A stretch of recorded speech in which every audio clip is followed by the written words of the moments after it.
I love when you go on BoxRec and you go to a fighter's bio and it has this right near it. Congratulations to one of my favorite fighters in boxing history, Michael Nunn. You are in the International Boxing Hall of Fame. Well deserved.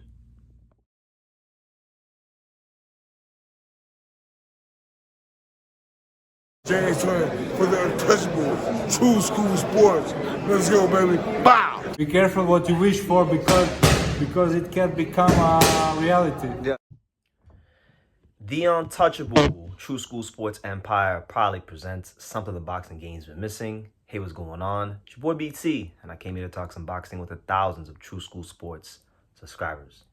All right, so they just announced the recent Hall of Fame class for the 2025 International Boxing Hall of Fame in Canastota, which, by the way, if you've never been to the International Boxing Hall of Fame in Canastota, it's something every boxing fan must do.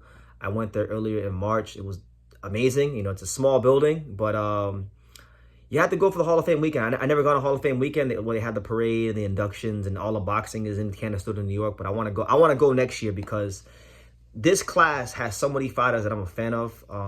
They announced the 3 fighters that got in. You had, of course, Manny Pacquiao. That was a no-brainer. You know, first ballot, all-time great. We all knew he was getting in the Hall of Fame. The controversial one was like Vinny Paz because I thought there were some more deserving fighters than Vinny Paz, but he's going in as well. But the one that really got me excited and happy was Michael Nunn, because oftentimes I feel like Michael Nunn gets overlooked, forgotten about, and people don't really understand the magnitude of this man's greatness. So let's talk about Michael Nunn for a second. Let's give him his flowers while he's here. Let's not wait till he's dead. Let's give him his flowers while he's here because he's in the Hall of Fame and it's beyond well-deserved. So Michael Nunn, in my opinion, is boxing royalty. And he's in the Hall of Fame, so you don't got to agree with my opinion. It's just a fact. He is boxing royalty. Comes from a town, a place that doesn't produce boxing in America, traditionally speaking. And that's Davenport, Iowa. Had a great amateur career. You know, was 168-8 as an amateur. So definitely did a lot to talk about as an amateur. But as a pro, I mean, this guy was a dominant. When I say dominant, I'm talking about Michael Nunn in his prime, peak for peak at middleweight, is one of the greatest fighters of the last, 30, 40, 50 years. Because he was running through everybody at middleweight. I mean, everybody who was anybody at middleweight was getting ran through by Michael Nunn. Frank Tate, Sambu Columbe, Iran Barkley. He even beat one of my favorite fighters, the Magic Man, Marlon Starlin, Donald Curry. You know, I mean, he just it took somebody like truly. It took an all-time great, a guy that would go on to cement himself as an all-time great in Lights Out James Toney. Who, by the way, James Toney at that time was not like, he was regarded, people knew he could fight, but he was like a 15-1 underdog in that fight because he had to come to Michael Nunn's hometown. He had to, beat Michael Nunn, that while it was a difficult fight because, they're both top fighters. But James Toney knocked out Michael Nunn, and that was one of the first wins that made the legendary career of James Toney. But it took someone like Michael Nunn to make a career like James Toney.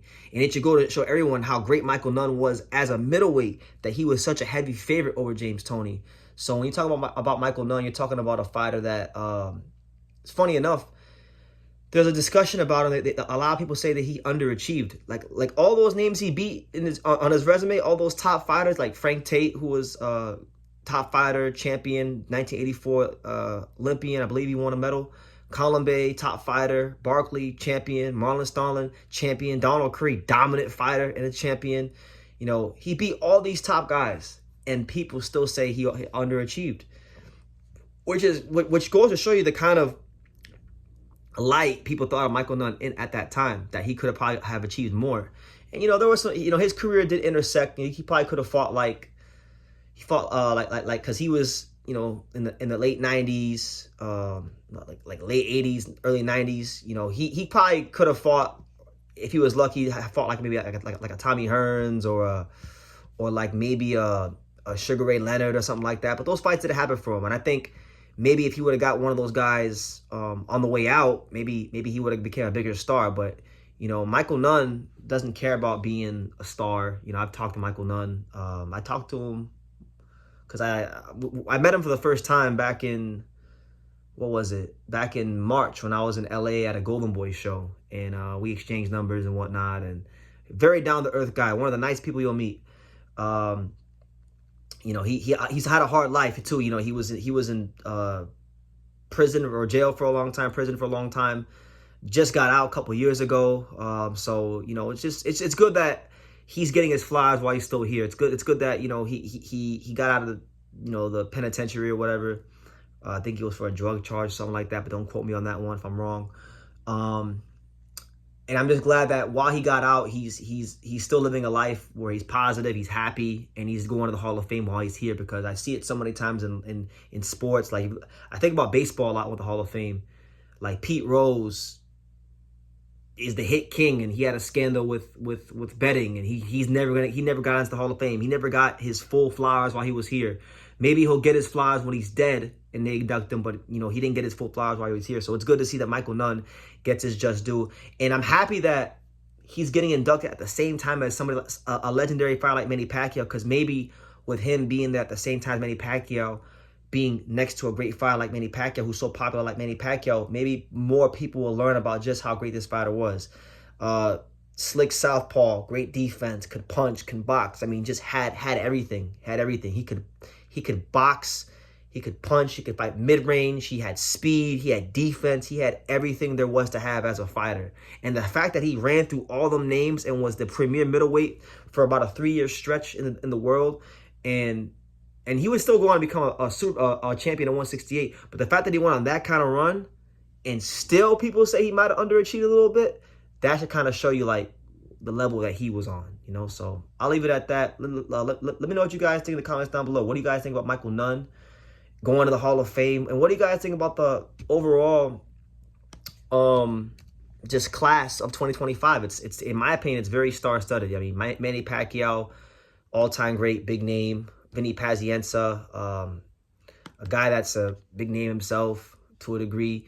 And Michael Nunn, a guy that's not a big name, but anyone who knows boxing knows that was a dominant fighter of his time.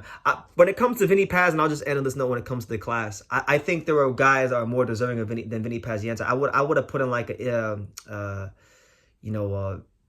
Vasquez, Izzy Vasquez over him. I would have put like maybe Casamayor. But the guy that I think definitely probably should have got over Vinny Pazienza was the Thailand fighter, Pongzekchek Wangjongkam from Thailand, because he was on the pound for pound list for like ever. He was on the pound for pound list for years. Like if you pick up a Ring magazine from the 2000s, you'll see his name. You'll see a bunch of names and then you wouldn't see his name. And he had like a crazy record of like 81 and 80 wins, and like he had like damn near like 90 plus fights in his career. So I would have liked him over Vasquez, but that's just my opinion. But let me know what you guys think in the comments down below. Michael Nunn is in the Hall of Fame. I've never been to Hall of Fame weekend in Canastota, New York. I will make my reservations to be there in the summer of 2025, because Michael Nunn and Manny Pacquiao are two of my favorite fighters ever, and they're both going in at the same time. So what a great day that's going to be for boxing. So yeah, leave your comments down below. Make sure you guys take the time to subscribe. And like I say in every single one of these videos, you can love me or you can hate me, but I'm just a kid from Daniel. So until next time, take care, guys. Thank you for watching another video on the untouchable True School Sports Empire. For more great boxing content just like this, make sure you guys click right over here. Keep watching my boy BT put on the best interviews out here.